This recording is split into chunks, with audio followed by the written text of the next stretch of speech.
आज मैं super crispy पकौड़ों की रेसिपी शेयर कर रही हूँ। रमज़ान अल मुबारक में बनाएंगे तो घर वाले आपसे बोलेंगे कि हमें रोज़ाना अफ्तारी में यही पकौड़े खाने हैं। एक दरमियाने साइज़ का प्याज, इसको मैंने स्लाइस में काट लिया है।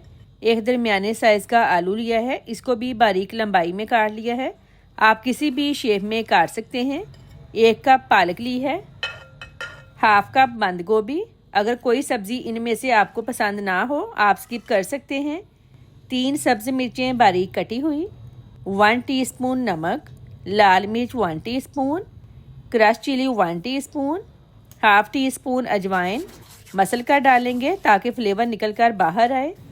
2 टेबलस्पून कूटा खुश्क धनिया, 1 टेबलस्पून लहसुन अदरक पेस्ट।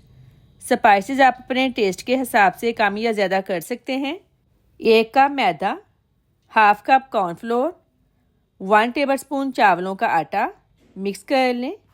वैसे तो आप सिर्फ मैदा और कॉर्नफ्लोर भी डाल सकते हैं, लेकिन अगर चावलों का आटा डालेंगे तो पकोड़े बहुत क्रिस्पी बनेंगे। थोड़ा सा पानी डालेंगे।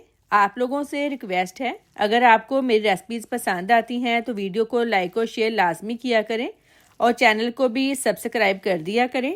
मिक्सचर रेडी है। 1 टेबलस्पून गरम ऑयल डालकर मिक्स कर लें। ऑयल डालने से पकोड़े बाहर से क्रिस्पी बनते हैं।